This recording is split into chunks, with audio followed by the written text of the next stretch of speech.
Alrighty, looks like we are good to go. We are live today on this Tuesday afternoon. Welcome to Walking Through History. We are excited about jumping into the story of the Judges today.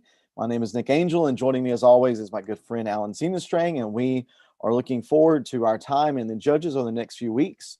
We have concluded our look through the book of Joshua, the very at least as we look back at Joshua, considering what I've been seeing here in Judges, a very positive story for the most part, where the Lord's people go in and they trust in Him, and they carry out a great conquest in the name of God within the land of Canaan, taking back this land that had been promised to their forefathers by their God.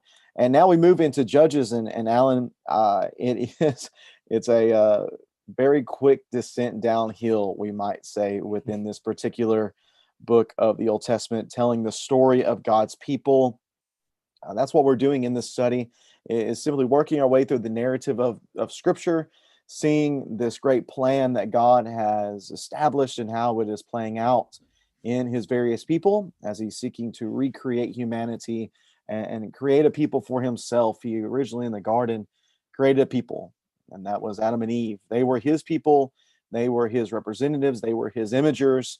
And yet, unfortunately, they rebelled against Him and fell out of that wonderful position of being in the garden with the Lord. They were cast out of the garden. Their descendants, Alan, we know well from our studies, grow exceedingly wicked. And almost, the text says, Genesis 6, that every intention of their heart was on evil. So the Lord wipes the slate clean, in a sense, sending the flood and killing humanity apart from the family of Noah. He begins to recreate humanity through that particular family. We move on to Genesis 11, and humanity gangs together again in order to exalt themselves to the position of God, at least within their own mind, building the temple-like figure, which was the Tower of Babel. God scatters them and begins afresh one more time through the family of Abraham. We see that story beginning in Genesis 12. And from Genesis 12 on, it is the story of Abraham's family and their development into a nation to bring about the Messiah, which takes place once we get into the New Testament and the gospel accounts. We're not quite there yet. We're still within this story of Abraham's family, the children of Israel. And we're going to be looking at this particular chapter of their history, a complicated history, which is the book of Judges. We'll get into that in just a moment. We talked beforehand, we might give just a few points of introduction concerning the book of Judges, maybe particularly as it contrasts with what we see within Joshua. And to do that is going to be Alan. Alan, take it away. Give the people just a few things maybe to think about as we're looking through Judges, maybe by way of contrasting with Joshua and how this story progresses the story of Israel as God's people. Well, it gives us our time frame right at the beginning of this book. This takes place right after the death of Joshua, and moving forward.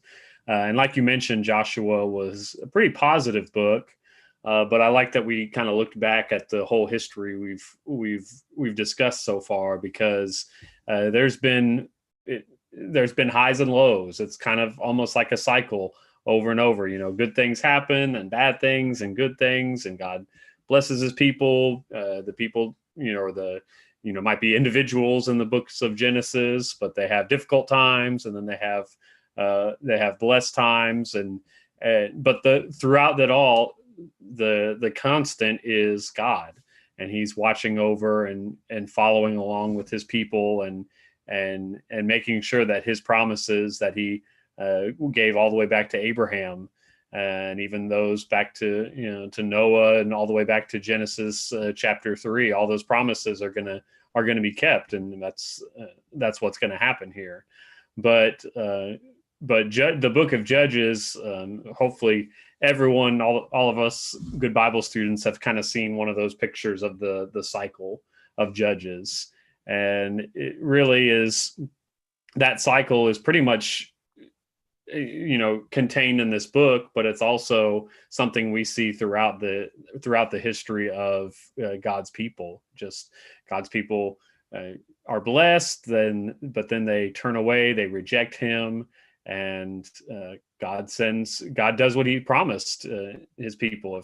If we do not follow him, if we do not keep his commandments, then he will not bless us. He will allow these bad things to happen to us, and in the hopes that we will turn back to him. And that's what happens time and time again with the judges. That's what happens even beyond this book itself, as we get into the period of the kings later on, and then looking back in the times of the wilderness wandering and the patriarch period. This same cycle has been going on, and it's going to continue. But again, the main thing throughout this book is just the faithfulness of God, and his desire for his people to obey and to love him, and to keep their commandments, keep his commandments. But right here, starting in Judges, again, we're just coming off of the whole book of Joshua, which details the early parts of that conquest. Well, this conquest was not supposed to be a quick thing. Even the Lord said, "I'm not going to just allow this to happen. Allow you to just take the whole land in a week and that'd be done." They're going to have to work for it over years and years and even generations. And we see that here because this is after the death of Joshua, and Joshua talked about all of God's promises being fulfilled. And that's true in a sense, but those promises are still being fulfilled in the sense that they have not completely finished the full conquest. They might have won some cities, they might have defeated some peoples, but to really rule and have dominion over the land, there's a lot more for them to do. And we see that right here. That's still happening with Judah and Simeon in Judges chapter 1. And then toward the end of the chapter, we'll see kind of a list of all the tribes and areas where that actually failed, and they did not complete that conquest like they were supposed to. And really, Judges is what happens when you don't obey God's word, and you don't fulfill what you've promised with him. So they allowed the Canaanites and those wicked peoples to remain among them, and that's going to cause a whole world of hurt and world of problems over these next 16 chapters of Judges. Right, you're talking about the Lord not making this something that happens overnight. That scriptural reference is Exodus 23 and verses 29 and 30. I will not drive them out ahead of you in a single year. Otherwise, the land would become desolate and wild animals would multiply against you. I will drive them out little by little ahead of you until you have become numerous and take possession of the land. So that this has been the Lord's plan all along, for this to be a progress of something to progress over time. It's not just going to happen, boom, you're in here, everything's gone. And that would make sense, just very practically speaking. That's how such a conquest of this nature would take place. Remember that they are taking over a very large chunk of land for a single people of this day and time to come in and to conquer and inhabit. And that's true about any of the nations that you could think of that were the strong ruling empires of this time. I don't think any of them, whether we're talking about the nation of Egypt or whoever's going to come up after that, the Assyrians, Babylonians, Medes and Persians, the Greeks, the Romans, it was not something that took place overnight, but they had to expand little by little in order to take over the territories that they would end up having control over. That's what we see here with the children of Israel as they come into the land of Canaan. They're going to take it over little by little, and we see that progress being made throughout Joshua, and then we see it as well, or I shouldn't say as well, but we see it unfortunately in Judges, kind of coming unraveled. That good, positive progress we see within Joshua, at least the way it is presented to us, we see it unraveling and becoming undone in a sense here within the book of Judges, which what we're going to see is this something that Joshua said would take place. At the end of Joshua 24, we talked about, as he has that very famous statement, you can choose this day who you are going to serve. Me and my family, we're going to serve the Lord. We're going to worship the Lord. And as the people respond to him and say, well, we are going to do that too, Joshua says in Joshua 24 and verse 19, he told the people, you will not be able to worship the Lord because he is a holy God. He is a jealous God. He will not forgive your transgressions and sins. If you abandon the Lord and worship foreign gods, he will turn against you, harm you, and completely destroy you after he has been good to you. Remember that. Remember that statement by Joshua. He's not saying that I don't believe this is a statement of he's wishing ill upon the people. He's just being honest. He's considering what has been the history of this people, that they were a constantly rebellious people. They were constantly serving the Lord and then not serving the Lord, and serving the Lord and not serving the Lord. He says that's what's going to happen in the future. But no, whenever you come into this land, when you go into this cycle of sin and rebellion, the Lord's not just going to overlook it. You're going to be punished for it. And really, that's what we see throughout the entirety of the book of Judges. Alan mentioned the graphic for the cycle of sin. I started working on it earlier, realized the way I was doing it was not going to work at all. So I had to scrap it all and restart. By the time I restarted and got working on it, it was time for us to begin. So I'm going to have that up for our next study whenever we get into Judges chapter 2. I'll have that ready so we can all look at it and just have a visual aid to help us kind of see the storyline of what is taking place here within the book of Judges. Alan, do you have anything else you want to add by way of introduction before we read the text together? Let's dive right in. All right, let's get it. Let's get through it. Reading it. Let's get through all these names, right? All these names and places. Judges chapter 1 and verse 1. I'm going to be reading from the Christian Standard Bible. Judges 1 and verse 1. After the death of Joshua, the Israelites inquired of the Lord, who will be the first to fight for us against the Canaanites? And the Lord answered, Judah is to go. I have handed the land over to him. So Judah said to his brother Simeon, come with me to my allotted territory and let us fight against the Canaanites, and I will also go with you to your allotted territory. So Simeon went with him. And when Judah attacked, the Lord handed the Canaanites and Perizzites over to them, and they struck down 10,000 men in Bezek. And they found Adoni-Bezek in Bezek, fought against him, and struck down the Canaanites and the Perizzites. And when Adoni-Bezek fled, they pursued him and caught him, and cut off his thumbs and big toes. And Adoni-Bezek said, 70 kings with their thumbs and big toes cut off used to pick up scraps under my table. God has repaid me for what I have done. They have brought him to Jerusalem, and he died there. The men of Judah fought against Jerusalem, captured it, and put it to the sword, and set the city on fire. And afterward, the men of Judah marched down to fight against the Canaanites who were living in the hill country, the Negev, and the Judean foothills. And Judah also marched against the Canaanites who were living in Hebron. Hebron was formerly called Kiriath Arba. And they struck down Sheshai and Ahiman and Talmai. And from there they marched against the residents of Debir. Debir was formerly called Kiriath Saphir.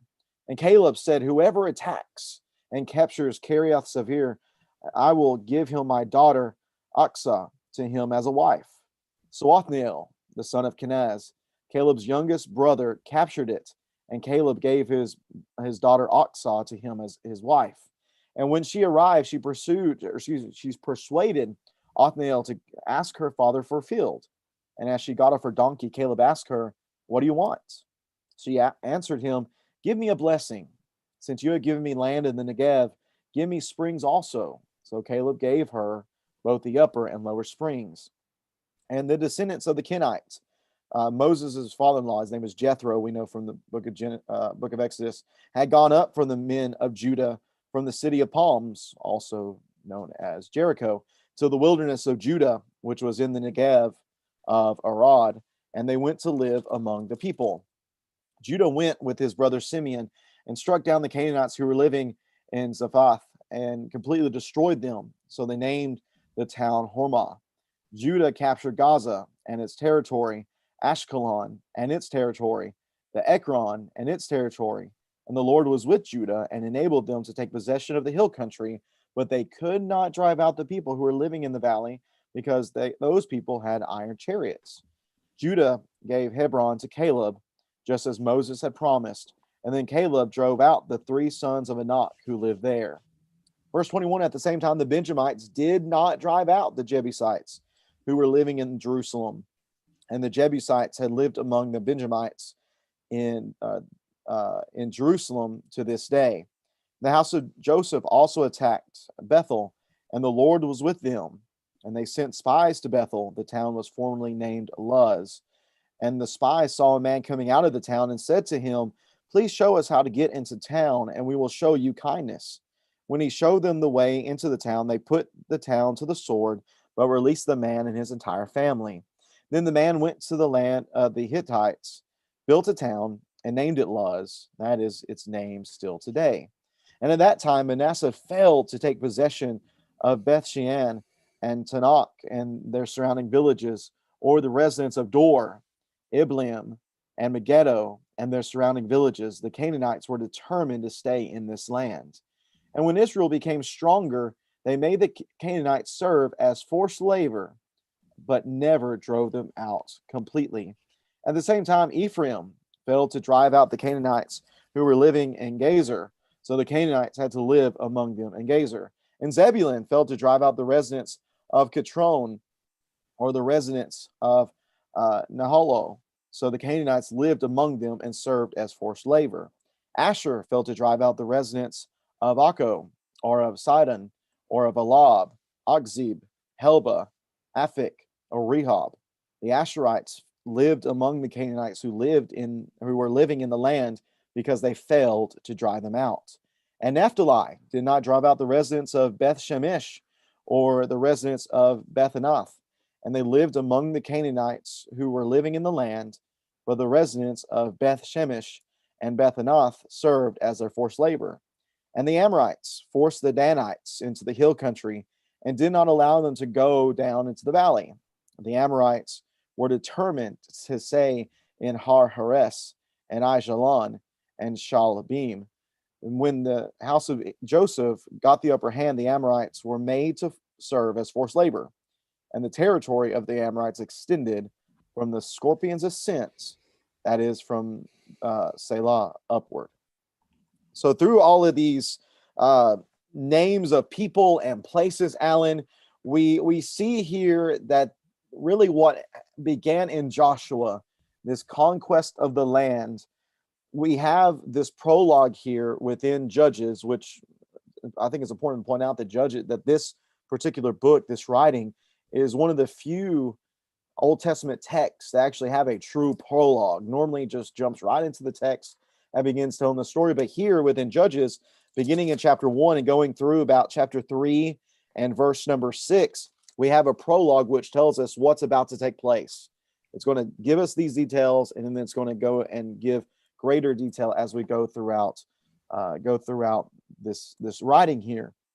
But the main idea that at least I see from this first chapter, and maybe you see it, you want to expound upon it, is just the fact that there's failure, that there is a mission that by the time you get to the end of chapter 1 is clearly seen to be unsuccessful. It is unfulfilled. It is unfinished. They were to go in and to eradicate the people of the land, and it looks like they're doing a good job to begin with. We see the successes of Judah and Simeon, but by the time we get to verse number 21, we see that first phrase where the Benjaminites did not drive out the Jebusites. And what do we find out after that? That Manasseh failed, Ephraim failed, Zebulun failed, Asher failed, Naphtali did not drive out, and then the Danites are taken over by the Amorites. I don't know what to say, Alan, besides the fact that there is just an absolute failure on the part of the people to fulfill the mission that God had given them to do in going in and taking full possession and control over the land of Canaan. And it's kind of amazing how it happens. It starts off seemingly positive. You think, okay, this is going good, just like it was in Joshua. Who is going to go up first to fight against the Canaanites? Well, Judah is to go. Judah was kind of prophesied to be a leading tribe among the people, so that makes sense. They're kind of gonna lead the charge now. And now that there's not a one central figure, leadership figure like a Moses or a Joshua, I think that was by design. This is supposed to be, this isn't supposed to be some some kingdom or dictatorship. This was supposed to be these 12 tribes working together, Judah in the lead here and being an example to the others. And that's what it seems like is happening. But then you have this Adonai Bezek, and it even reminds you, kind of, we learn a little bit about this guy. He's cut off 70 kings' thumbs, and I mean, this is just a wicked, ruthless king that they've defeated. He understands that he's worthy of what's happened to him. But what do? They actually, seems like they let him live, because they brought him to Jerusalem and then he died there. That doesn't sound like an immediate killing. This seems like he just lived his days out there and he died of old age there in verse 7.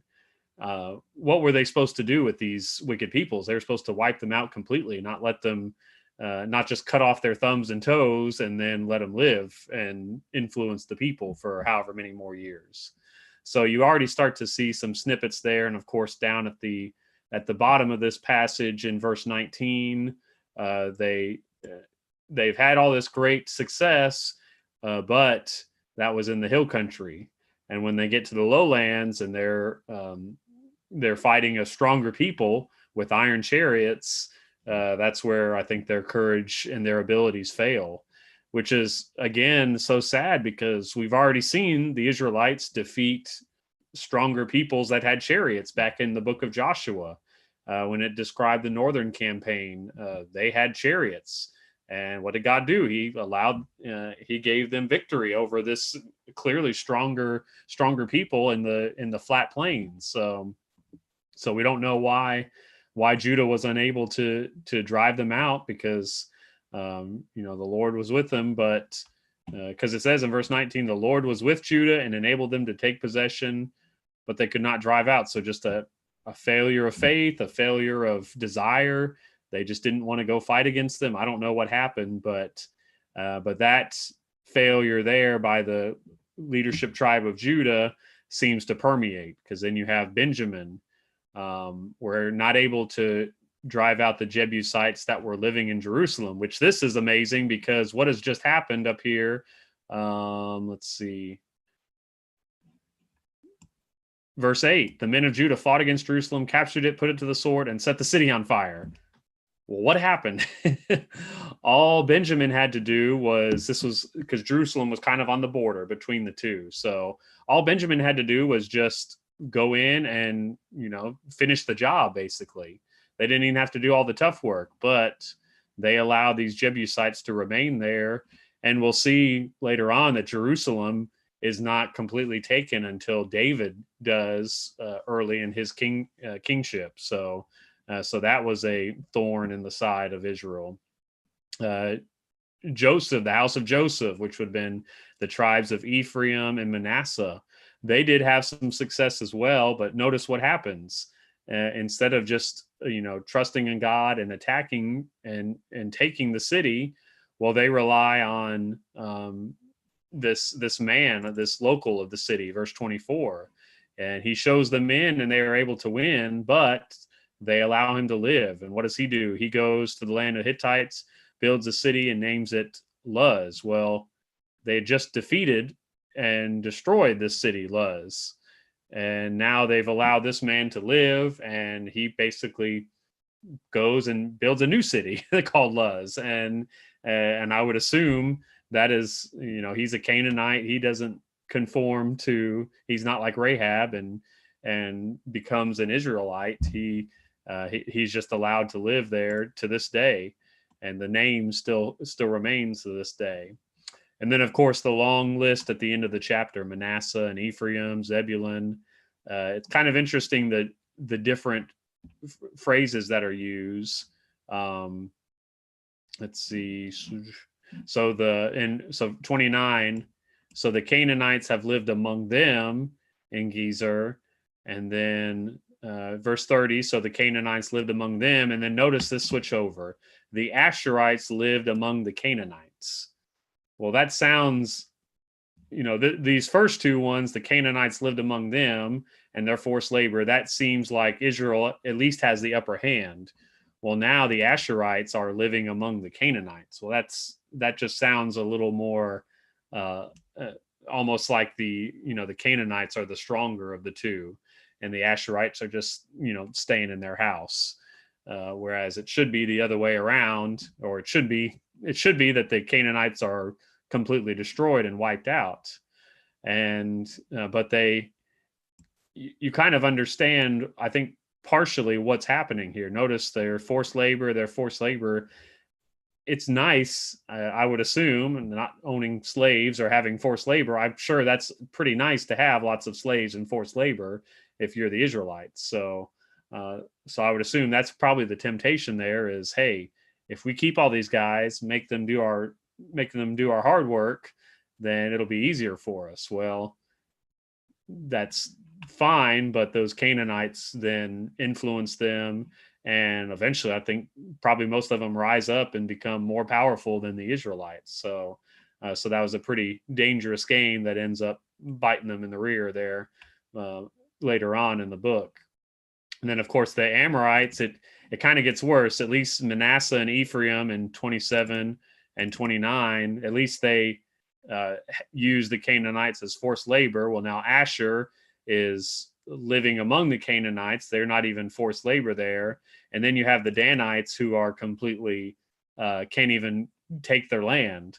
So they're forced out of their allotment, and they're forced back into the hill country. So if you look at the map of where all the tribes end up, Dan is supposed to be kind of southwest, and they end up northeast part of, they're way away from where they're kind of supposed to end up. They end up getting displaced by these Amorites. So you can just see the kind of, it starts off okay, and then it just kind of slowly gets worse and worse for the nation as a whole here, which will obviously, that's kind of a small picture of the entire book, really. It starts off okay, and then once we get to the last couple chapters of the book of Judges, it is just deteriorated into Sodom and Gomorrah, basically, in the land of Israel. So this, you mentioned, this is one of the few books with a prologue. Well, this prologue is basically the table of contents for the entire book. Yeah, and there's just, if you're reading this text for the first time and reading just the story as a whole for the first time, it surely is frustrating to see the failures of Israel within this new chapter in their story. Yet it really shouldn't surprise us, given the history of the people, which, going back to what Joshua said, Joshua 24, you're not going to be able to serve him. Why? Well, because of their unfaithfulness, because their desire to go and to be a part of these other peoples. I really like what we have some friends who have done a study who did a study back earlier last year throughout Judges, and the title that they had for their study was Warlords, which we'll talk more about that in our next study in chapter 2 once the judges are introduced. What the little subtitle they have was Israel becomes Canaan, and that's really what we begin to see here within this first chapter of Judges, is these people who were supposed to be the people of God, who were supposed to be unique and different and set apart from the Canaanites. They end up becoming the Canaanites themselves. If you just look at a lot of what Alan's already brought up, and I'll add just a couple of other things. Notice, first of all, right off the bat, as you mentioned, there's no singular leader at this point. And it does seem to be a shift in the way Israel is going to operate, that it goes from having one person really as the leader to being self-governed in a sense, and having multiple leaders among the differing tribes with their elders and the men of their tribes who are leaders. But they ask, who's going to be the leader? Who's going to be the one that takes the first step? And the Lord says, well, it's going to be Judah. And instead of Judah just standing up right away and going and doing what he says, what does he do? Well, he calls out to Simeon. Hey, Simeon, how about you come and give me some help? And then, oh, by the way, you scratch my back giving me help, I'm going to scratch your back and give you help as well. Judah doesn't just get up and rely upon the Lord. No, he wants to call for somebody else. Then as they go up against Adonai Bezek, instead of killing him, as you mentioned, Alan, they just cut off his thumbs and his toes, which renders him literally unable to lead anymore. He's no longer able to fight. But even just think about that. Who did this type of thing? Well, Adonai Bezek says, this is what I did to the people I conquered. I, as a Canaanite, as a pagan, this is how I treated other people. Well, therefore, who are they looking like when they treat him this way? Well, they're already looking like the Canaanites. They're treating their enemies the way the Canaanites treat their enemies, and just simply humiliating them instead of wiping them out as the Lord had commanded for them to do. Which, oh, by the way, this dismemberment of Adonai Bezek, as we're talking about the story of Judges really devolving and just degrading to the point of being, as I've heard other people say, just a dumpster fire. Well, it begins with this dismemberment of this Canaanite king. And what does it eventually reach at the end of Judges? Well, it comes back to dismembering an Israelite woman. They begin here at something that we might not necessarily wince that much at. Okay, and they're just giving a Canaanite his due, which the Canaanite himself even acknowledges, no, that I deserve this. But where does it go from there? Well, it goes all the way to something as heinous as what we see. And just so much of what we see here in this first chapter, Alan, is being reversed from the success that we see within Joshua. Go down to verse 16. You see the city of Palm, as we mentioned, Jericho, the city where nobody else was ever supposed to be there again. They see it becoming inhabited once more. He talked about the failures and where they weren't able to drive out the people of verse 19. I do like verse 20 a lot, where Caleb is talked about here as he receives his inheritance, his lands, and there happens to be some of the giants that are living there. And Caleb says, you know what, I don't care. I'm going to go beat some giants up. And that's exactly what he does. He goes and kicks them out of his land and drives them out from where he's going to live. And then we have these failures. So again, the Benjamites, verse 22, they go to this place, Bethel or Bethel, the place of God, the city of God, which originally had been named Luz. Well, what happens? Well, you have a complete reversal of Jericho here. Jericho, they go into Jericho and they find a woman who's going to help them. They reward her for her help, and then she wants to join them. But here, they find a person who's willing to help them. But instead of joining them, they actually go and rebuilds this pagan place called Luz. And then you mentioned all the failures of the people here. It's just failure after failure after failure. And that's what we're going to realize about the book of Judges. It's not a happy book. It's a book of great doom and gloom, of seeing these people of God who were supposed to be different and set apart and unique. They are becoming Canaanites themselves. And how absolutely sad it is. Edwin Crozier said this in a study of Judges. He said, remember, they were supposed to go into the land and conquer and defeat completely. Instead, they try to control. That's what we see whenever they're not able to destroy the people. They make them their forced labor. He said, if you try to control what God tells you to destroy, it will end up destroying you. I think that's exactly what we see here within this text. And one more thing, Alan. Judges begins with the people inquiring of God. Okay, God, what are we to do next? But then how does this book end? Again, we're talking about a horrible degradation throughout this book. It just, everything begins to burn and just stink horribly. Well, it begins with them inquiring of God, what are we to do? And where does it end? Well, it ends up with them doing everything right in their own eyes. And the end of Judges is probably the worst ending you could think of for any book, with just how heinous and wicked and evil the actions are that are carried out within that particular section. Now, of course, this maybe isn't the most exciting and happiest introduction to a book, but this is real life. This is what we see within the history of Israel. And if we're going to be fair and be honest about the history, we need to call it for what it is. Judges is a pretty terrible book. That's the honest truth about it. And yet, Alan, it gives us a number of opportunities to pause and to reflect and to consider our own selves and our own lives and to see, am I heading in the same direction? Instead of my life evolving positively for the Lord, and my faith growing and becoming stronger, am I doing things that is causing my faith to devolve and to break down and to not be as strong as it ought to be? That's what we're hoping to do within this study, to look at these stories that are found within Judges and to learn from them, so that we won't make those same mistakes. Alan, what do you want to share before we conclude this first study within Judges today?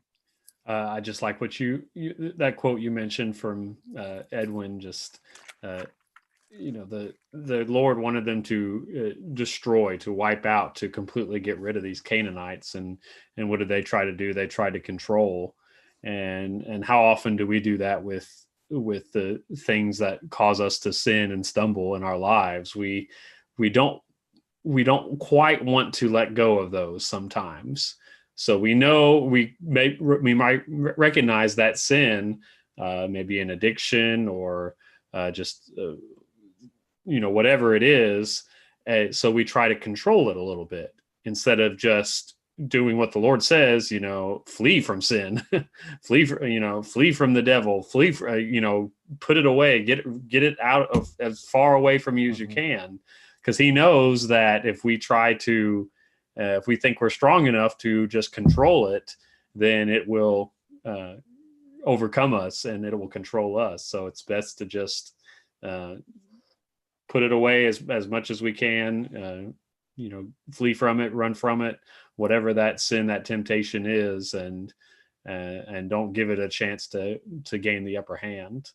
And then, of course, the rest of this book, we'll see what happens when those sins gain the upper hand, and it's really until we start to it's really only God that can help at that point, and that's what He does throughout the book. He sends 12 different people to try to pull them out of that cycle, and they just keep falling right back in.